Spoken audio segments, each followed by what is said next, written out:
आदाब नाज़रीन, खबरों के एक और बुलेटिन के साथ मैं हूं आसिफ रशीद। बुलेटिन का आगाज करेंगे मुल्क भर की सूरत हाल से। सबसे पहले जहां पर आलमी वबा के कहर ने एक बार फिर 62,000 से ज्यादा मुतासरीन की तादाद इस वक्त फिर बढ़ा दी है, लेकिन इन सब के बीच में अब तक की सबसे बड़ी तादाद वो भी सामने आई है जहां पर मरीजों की बड़ी तादाद में जान गई है। 291 मरीजों की मौत पिछले 24 घंटों के दौरान हुई है और 62,258 नए केसेस रिपोर्ट हुए हैं, जिनकी तस्दीक वजारत सेहत मरकजी सरकार की तरफ से की गई है। मरने वालों की तादाद इस तरीके से 291 के साथ अब तक 1,62,000 से मुतजावज कर गई है। इस बीच आपको बताते चलें कि मुल्की सतह पर अक्टूबर महीने में 2020 के बाद यह अब तक की सबसे बड़ी तादाद है, जहां पर कोरोना वैक्सीनेशन का प्रोग्राम भी जारी है। 6.5 करोड़ से ज्यादा लोगों को अब तक वैक्सीन दी जा चुकी है, लेकिन कोविड के केसेस में तेज रफ्तार इजाफे के साथ इस वक्त मरने वालों की तादाद भी 291 के साथ मजीद 1,62,300 से तजावुज कर गई है, जो मुल्क के अंदर दुनिया भर के सबसे बड़े और 10 ममालिक में नंबर 1 पर इस वक्त तेजी के साथ बढ़ते केसेस के मालिक में फहरिस्त में भारत भी है। वहीं मुख्तलिफ रियासतों में महाराष्ट्र के अंदर जहां पर 66,000 से ज्यादा केसेस पिछले 24 घंटों के दौरान रिपोर्ट किए गए हैं। मध्य प्रदेश, पंजाब के अंदर भी केसेस सामने आए। मध्य प्रदेश में जहां पर रात का कर्फ्यू लगा दिया गया इंतजामिया की तरफ से, लेकिन रियासती सरकार मुकम्मल लॉकडाउन की खबरों की फिलहाल तरदीद कर रही है और कोई इस तरह का इम्कान है उसे फिलहाल खारिज किया, वज़ीर आला की तरफ से खारिज किया गया है। इन सब के बीच में पंजाब में फिलहाल मजीद 4 दिनों के लिए यानी 31 मार्च तक तालीमी इदारों को बंद रखने का फैसला किया गया है और अगर कोविड के केसेस से निजात न मिली तो मजीद इस फैसले में तौसी की जाएगी। रियासती सरकार की तरफ से यह साफ कर दिया गया है। काबीना की मीटिंग भी होगी, जिसके बाद यह फैसला लिया जाएगा कि आया पंजाब के अंदर जो मौजूदा सूरत हाल है उसको मद्देनजर रखते हुए लॉकडाउन जो रात का है या फिर मुख्तलिफ मकामात पर मुख्तलिफ अजला के अंदर जहां पर सख्त बंदिशें आयद की गई हैं उनको बरकरार रखा जाएगा या नहीं, इसके मुतालिक कोई फैसला लिया जाएगा। यह बड़ा अहम फैसला हो सकता है सरकार की तरफ से। इन सब के बीच में फिलहाल मुल्क की सतह पर कोविड-19 के बढ़ते केसेस में जो इजाफा हर गुजरते 24 घंटों के साथ हो रहा है, उसमें सरकार के सामने तशवीश वाली बात यह कि इन तमाम चीजों पर गौर करने के साथ ही सरकार ने अब इस बार एक नई पहल की है कि वैक्सीनेशन के प्रोग्राम को मुल्क के अंदर मजीद तेज करने का अमल शुरू कर दिया गया है। 6.5 पौने 7 करोड़ लोगों को अब तक वैक्सीनेशन का प्रोग्राम का जो अब तक प्रोग्राम 16 जनवरी से चला है उसका हिस्सा बनाया गया। लेकिन इन सब के बीच में फिलहाल इंतजार इस बात का भी कि वैक्सीनेशन प्रोग्राम में मजीद तेजी लाई जाएगी या नहीं, इसका भी इंतजार किया जा रहा है।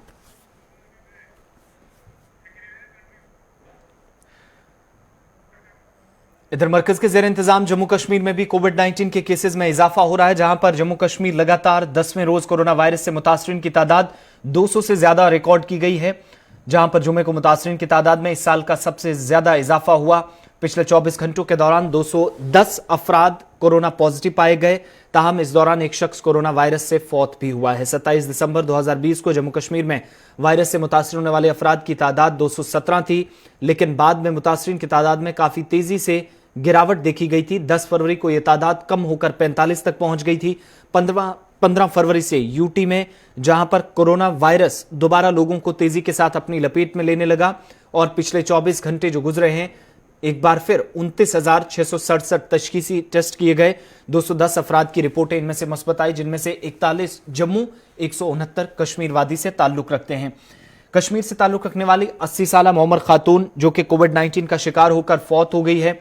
कश्मीर में मुतासरीन की मजमूई तादाद 7,68,000 इस वक्त जो पहुंची है वो 76,827 तक पहुंच गई है। इनमें 1252 फौत हुए हैं, जबकि 1269 मामलात अभी भी सरगर्म हैं।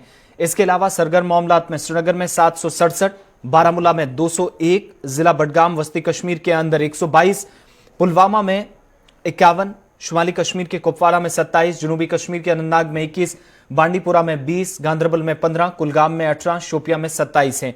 जम्मू सूबे में जहां पर 41 अफराद कोरोना पॉजिटिव पाए गए हैं, इनमें से 36 मकामी सतह पर, जबकि 5 बैरूनी रियासतों और ममालिक से वापस लौटे थे जिनकी कोरोना टेस्ट पॉजिटिव पाए गए हैं। जम्मू में मुतासरीन की मजमूई तादाद जो इस वक्त 52,586 हो गई है, जिनमें कठुआ में 14, सांबा में 12, किश्तवाड़ में 1, पुंछ में 13, रामबन में 7 और रियासी जिले में 2 हैं। जम्मू कश्मीर में मुतासरीन की मजमूई तादाद 1,29,410 से मुतजावज कर गई है, जबकि यहां 1984 अफराद अब तक मौत के मुंह में कोरोना वायरस के दौरान चले गए हैं। लेकिन इन सब के बीच में हंदवाड़ा की भी जरा तस्वीरें आपको बताते हैं, जहां पर लगातार केसेस बढ़ रहे हैं, लेकिन इंतजामिया की जानिब से जारी रहनुमा खतूत की किस तरीके से खुलेआम धज्जियां उड़ाई जा रही हैं। इस साल कोविड गाइडलाइंस पर सख्ती के साथ अमल दरामद करने का यकीन भी दिलाया गया, कार्रवाई अमल में लाने की बातें भी की जाती रही। इन सब के बीच में मुतअद्दिद मकामात पर केसेस में इजाफे के पेश नजर पाबंदियों का फैसला तो किया जाता रहा, लेकिन इसका कोई असर ज्यादा जमीनी सतह पर नजर नहीं आता। अवामी मकामात पर लोग खुलेआम इस वक्त बिना मास्क के घूम रहे हैं, लेकिन सरकार भी इस वक्त कई तरह के हुक्मनामे जारी करने के बावजूद भी जमीनी सतह पर इन हुक्मनामों की अमलावरी को यकीनी बनाने में नाकाम साबित हुई है। मुतअद्दिद मकामात पर लोग कामकाज में, रोजमर्रा के कामकाज में मामूल के मुताबिक मसरूफ नजर आ रहे हैं। बिना मास्क के, बिना समाजी दूरी इख्तियार करते हुए इस वक्त काम चल रहा है और पब्लिक ट्रांसपोर्ट के अंदर भी सूरत हाल कुछ इसी तरह की बनी है, जिसके बाद महकमा सेहत जम्मू कश्मीर को एक बार फिर बीमार महकमे का नाम दिया जा रहा है। और दूसरी तरफ सवाल काफी ज्यादा इस बात पर भी कि वैक्सीनेशन के प्रोग्राम का आगाज किया गया, लेकिन क्या सिर्फ वीआईपीज के लिए था? इसमें मजीद तेजी ब्लॉक लेवल, पंचायत लेवल और जिले सतह पर अब क्यों नहीं लाई जा रही है, जिसका वादा मरकजी सरकार की तरफ से किया गया था।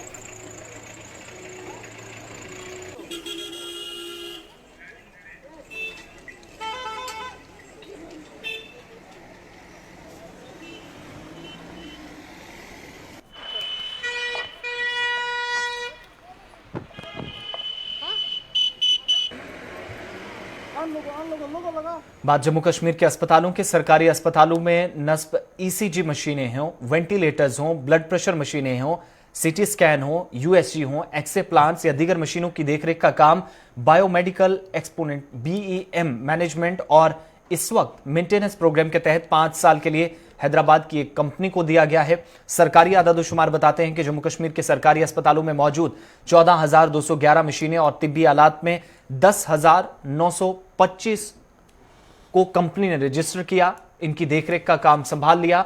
और nodal officer doctor Roshandin Kasana बताते हैं कि 3286 मशीनें और तिब्बी आलात की निशानदेही का अमल जारी है। साथ ही यह भी बताया गया कि 21 दिसंबर तक 638 मशीनें और तिब्बी आलात खराब थी, जिनमें 50% अभी भी खराब पड़ी हैं, जिससे कामकाज तो मुतासिर हो रहा है, लेकिन तिब्बी सहूलियात का फुकदान भी इन चीजों की वजह से हो रहा है।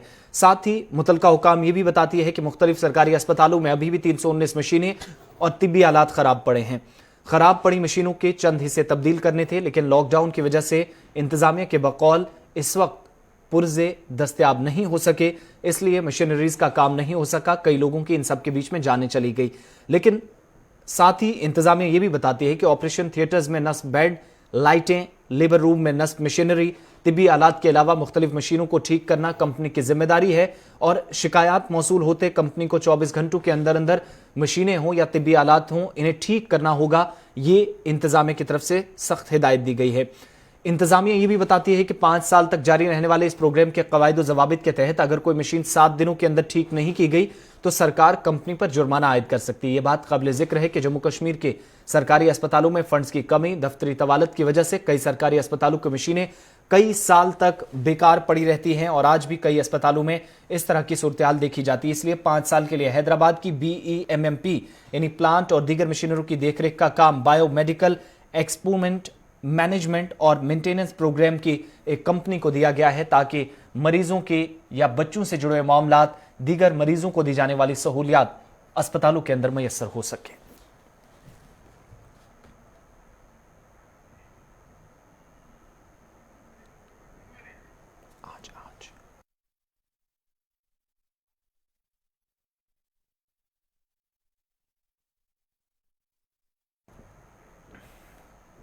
वज़ीर-ए-आज़म के बांग्लादेश दौरे का आज दूसरा और आखिरी दिन है। इस बीच आज भी मुलाकातों का सिलसिला एक तरफ जारी है, लेकिन दूसरी तरफ शेख मुजीबुर रहमान जो कि फादर ऑफ नेशन बांग्लादेश के अंदर मांगने जाते हैं, आज सुबह सुबह वज़ीर-ए-आज़म जहां पर खुसूसी पूजा पाठ के लिए मंदिर में पहुंचे, वहीं दूसरी जानिब आज वज़ीर-ए-आज़म ने एक बार फिर अपने ख्यालात का इजहार भी किया, लोगों से मुलाकात भी की जा रही थी, लेकिन शेख मुजीबुर रहमान के मज़ार पर अब से थोड़ी देर पहले पहुंचकर उनने खराज अकीदत भी पेश किया।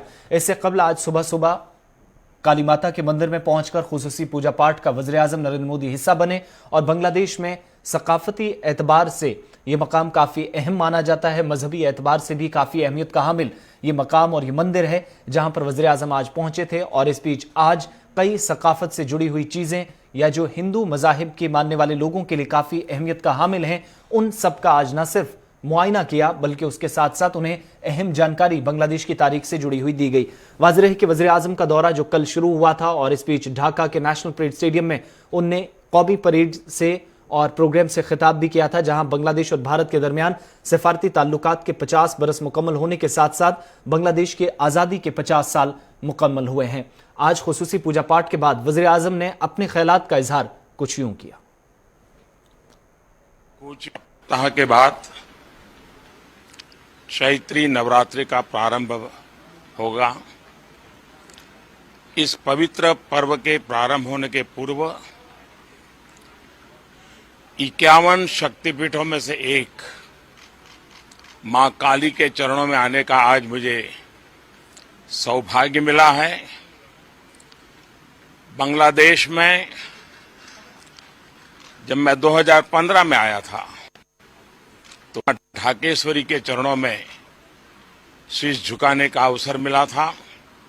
आज मां काली के चरणों में आशीर्वाद प्राप्त करने का मुझे सौभाग्य प्राप्त हुआ है। मां काली का वरदहस्त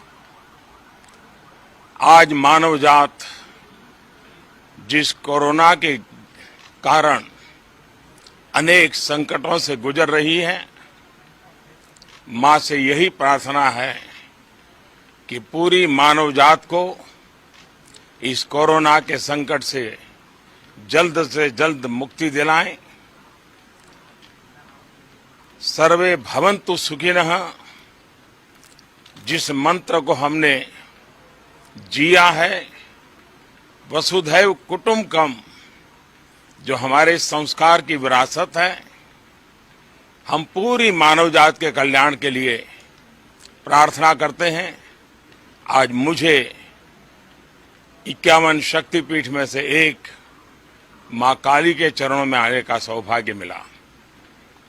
मेरी कोशिश रहती है कि मौका मिले तो इन 51 शक्तिपीठों में कभी न कभी जाकर के अपना मत्था टेकूं। आज जब मैं इस पवित्र धरती पर आया हूं और मैंने सुना है कि हाँ, मां काली की पूजा का जब मेला लगता है, बहुत बड़ी तादाद में भक्त सीमा के उस पार से भी और यहां से भी यहां आते हैं।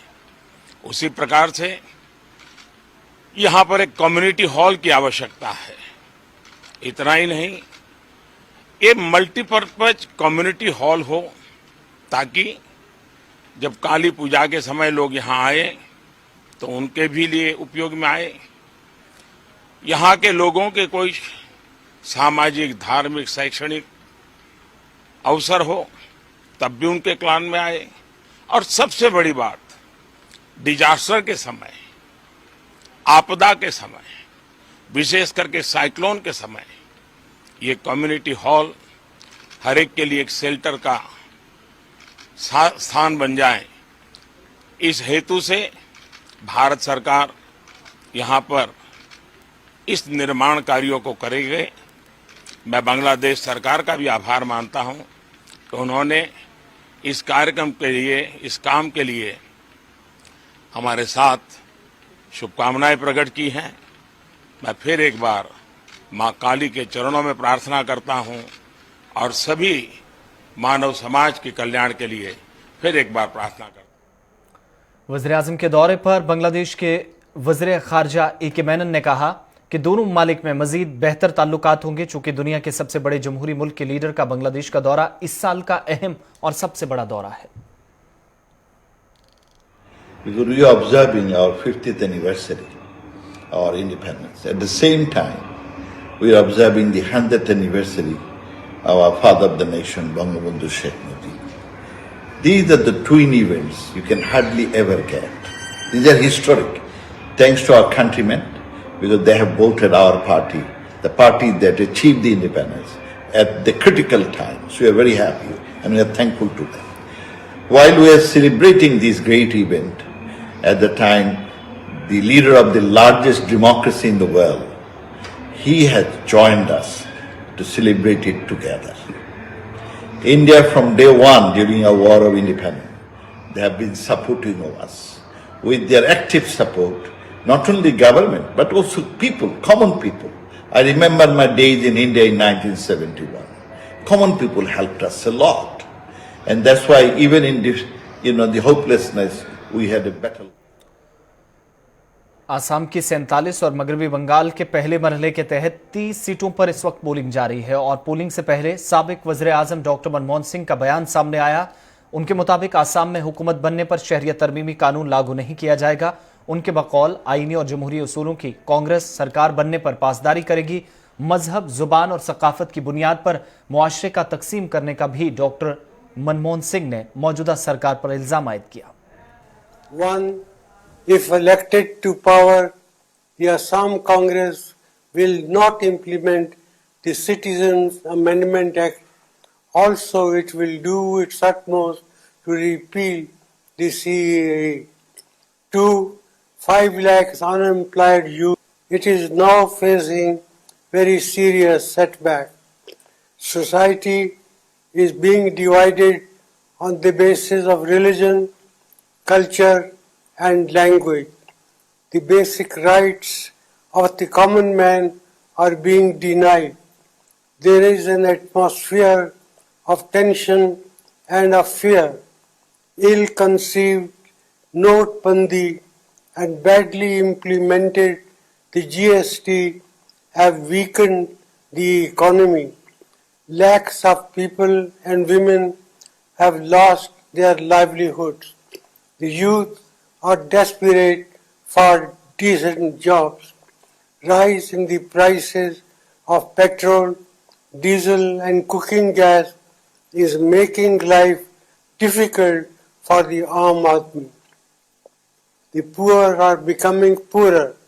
You must vote for a government that upholds the Constitution of India and the principles of democracy. You must vote for a government that will care for every citizen, for every community. You must vote for a government that will ensure inclusive growth. बढ़ते हैं कि बात जम्मू कश्मीर के एक और मामले की, जहां पर सूबा इंतजामिया कश्मीर की तरफ से एक और फहरिस्त जारी की गई है। श्रीनगर में सरकारी जमीन पर कब्जा करने वालों के नाम इंतजामिया की तरफ से फहरिस्त में शामिल किए गए हैं और सूबाई इंतजामिया कश्मीर ने अपनी वेबसाइट पर जो फहरिस्त जारी की है इसमें 5,972 लोगों के नाम शामिल है। 10,000 कनाल सरकारी अराजी पर गैरकानूनी तरीके से कब्जा है। सरकार का यह मानना है, सूबाई इंतजामिया का मानना है और इस सिलसिले में कार्रवाई की जाएगी या नहीं ये तो साफ नहीं किया गया है, लेकिन फिलहाल फहरिस्त जरूर जारी कर दी गई है। फहरिस्त में इंतजामिया की तरफ से जो चीज साफ की गई है कि श्रीनगर के अंदर जहां पर 5,992 काबिजीन हैं जिनने 10,000 कनाल सरकारी अराजी पर श्रीनगर के अंदर कब्जा कर रखा है। डिविजनल कमिश्नर कश्मीर के दफ्तर से ऑफिशियल वेबसाइट पर जो लिस्ट डाली गई है इसमें 2 तरह की कैटेगरीज जो बनाई गई हैं। एक प्रोफॉर्मा सी स्टेट लैंड एंक्रोच की गई है, रेवेन्यू रिकॉर्ड्स में भी है, लेकिन रोशनी एक्ट में नहीं, यानी जिन लोगों ने जमीनों पर कब्जा किया रोशनी एक्ट के तहत कोई खरीदारी नहीं हुई है, कोई पैसा वैसा नहीं दिया गया है, मगर सरकारी जमीन को एंक्रोच किया गया है, परफॉर्मा सी में रखा गया है और इनके रिकॉर्ड्स रेवेन्यू डिपार्टमेंट के पास है या महकमा माल के पास है। ऐसी तादाद 4,557 लोगों की है। 5,972 में से 4,557 ऐसे लोग हैं जिनने एंक्रोच किए हैं, परफॉर्मा सी कैटेगरी में है और रिकॉर्ड इनका रेवेन्यू रिकॉर्ड्स में है, रेवेन्यू डिपार्टमेंट के पास है। लेकिन 1,415 ऐसे लोग हैं परफॉर्मा डी में डाले गए हैं। डी कैटेगरी में जो खतरनाक अपने आप में इसलिए है, इंतजामिया के मुताबिक स्टेट लैंड को एंक्रोच किया गया फिजिकली, वहां पर नाजायज तामीरात की गई, बुनियादी जो ढांचे थे वो तामीर किए गए, लेकिन रेवेन्यू रिकॉर्ड कहीं पर मौजूद नहीं है। प्रोफॉर्मा सी में आपने जमीन पर कब्जा अगर किया इंतजामिया के बकौल तो रेवेन्यू रिकॉर्ड में है, लेकिन प्रोफॉर्मा डी के अंदर इंतजामिया की इस कैटेगरी के मुताबिक बहुत सारे लोगों ने, जिनकी तादाद 1415 बनती है, 1,415 लोग फिजिकली एंक्रोच किया, जिनने गैर कानूनी कब्जा किया सूबाई इंतजामिया कश्मीर के मुताबिक, लेकिन महकमा माल के रिकॉर्ड्स में इनकी कोई जगह नहीं, कोई रिकॉर्ड नहीं मिलता, इसलिए अपने आप में खतरनाक है। 5,972 लोगों के नाम फहरिस्त में शामिल कर दिए गए हैं और 10,000 कनाल सरकारी जमीन जिस पर जम्मू और जम्मू के बाद अब श्रीनगर की जो फहरिस्त सामने आई है जिसमें सूबाई इंतजामिया ने इस बात का खुलासा किया है। इधर जम्मू कश्मीर बैंक के साथ जुड़ा हुआ एक बैंक लोन फ्रॉड मामला इस वक्त काफी सुर्खियों में है, जिसे लेकर एंटी करप्शन ब्यूरो की तरफ से कार्रवाई की गई है। एंटी करप्शन ब्यूरो ने 270 करोड़ लोन के फ्रॉड मामले में अब चार्जशीट भी दाखिल कर दी है और 270 करोड़ रुपए का ये जो मामला है जम्मू कश्मीर बैंक की एक शाख के साथ जुड़ा हुआ है, जिसमें बताया जाता है कि एंटी करप्शन ब्यूरो ने जो चार्जशीट दाखिल की है इसमें अमन हॉस्पिटैलिटी प्राइवेट लिमिटेड के managing director Raj Singh Gehlot, Jammu Kashmir bank Kansal plaza branch New Delhi के उस वक्त के मैनेजर राकेश कुमार घरियाल और कुलदीप गुप्ता और दीगर के खिलाफ 270 करोड़ रुपए के लोन में हुए फ्रॉड मामले में चार्जशीट दाखिल की गई। अंसल प्लाजा ब्रांच नई दिल्ली में राज सिंह गहलोत ने लोन लिया था। एसीबी मामले में तहकीकात करके इस नतीजे पर पहुंची कि यहां पर 270 करोड़ रुपए में से 100 करोड़ रुपए की लोन की पहली किस्त मंजूर भी करा ली गई, लेकिन 35 करोड़ रुपए इसमें गलत तरीके से इस्तेमाल हुए और राज सिंह गहलोत और 2 बैंक मैनेजर जो बैंक के रहे थे उनके खिलाफ अब कार्रवाई हो सकती है, जिसके लिए चार्जशीट फाइल कर दी गई है एंटी करप्शन ब्यूरो की तरफ से। बात कोकरनाग की, जहां पर जनूबी कश्मीर के अनंतनाग जिले में बमडोरू कोकरनाग में प्राइमरी हेल्थ सेंटर में तिब्बी अमले की किल्लत सेंटर की खस्ताहाली का सबब बनी हुई है और इस वजह से इस वक्त मौजूदा वक्त में तिब्बी निजाम को चलाने के लिए एक रेंटेड कमरे में काम चलाया जा रहा है। मकामी लोगों के मुताबिक उन्होंने 2016 से 2021 तक मुतलका हुकाम के मामले में नोटिस में यह मामला लाया, लेकिन इसके बावजूद अब तक कोई कार्रवाई अमल में नहीं लाई गई। शुक्रिया यम जन योथस आय यह सारे खुद पसमानद गाम ये अक्सर लुक जमींदारी सत वाबस्त, चूंकि 2014 मज 2012 मज दुक हेल्थ डिपार्टमेंट ज्यादा शिकायत, यह दुक न्यू टाइप PHC तम सात दोक ये प्रेथ कह फैसिलिटी अवेलेबल, चूंकि यम सात यह हस्पताल बनो पे कोरहस इनाग्रेशन तक गो 2017 मज टर्माइल गो तथ मज गो थोड़ा नुकसान दार वार फुटरायक, तम सात जल से जुलूस चलान तो ये फुटे वारिया दार, तम पे गई वारिया लटि हाकिमन नश मतलब गई DMO सबस नश गई या हेल्थ डिपार्टमेंटस नश गई CMO सबस नश गई, मगर ये वो पे पुरसाना कह तमो वो दपन काल हे 10 दह 15 दह लगे 20 दह लगे मगर कमा लज ना कह यम जन सन बच्चे वनकस यम जन नवजाद बच्चे वनकस इन पेवान 3 किलोमीटर इम्यूनाइजेशन खतर गसन यम जन सानि आशा वर्कर यथस काम कर तिमन बिचारन बनान जाय कुन जाय तिम बेहन कुन जाय जन बदवा ये हस्पताल यह गि रिनोवेट गसन ये गि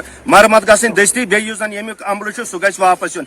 गुलिस्तान न्यूज़ जबरदस्त शुक्र गुजार पसमानद वारिया यह इलाक, चाहे हुकूमत पसमानद हुकूमत आसने पसमानद सर 3 लट गई बैक टू विलेज अस तुल 3 लट तम अफसरन सह मसला अमे हस्पताल, मगर कह मसल हेक हल गचित कह पेवान कलदाय दवा फल मूजूब 4 किलोमीटर पे गसन नाइंसाफी तक गई पोज, मगर अस ज्यादा गुजारिश कर DC साहबस अत मज कर पूर मुदाखलत पानी युथ जन कह बेनिफिट मिले सदबाब गि अगर इथे कथन रोजो मजबूर वनकस गामस मज नो हाईवे पे पत एहतजाज करने खतर तूता मजबूर तीजान सोन पान अन गाड़ कह अगर बेमार पे पेवान हिल्ड पे गाड़ अन सागन पे गाड़ अन सह पे इस्लामाबाद वातन दूर वातन कोकरनाग वातन, मगर अमल। खबरों के इस बुलेटिन में बस इतना ही। गुलिस्तान न्यूज पर खबरों का सिलसिला जारी है। आदाब।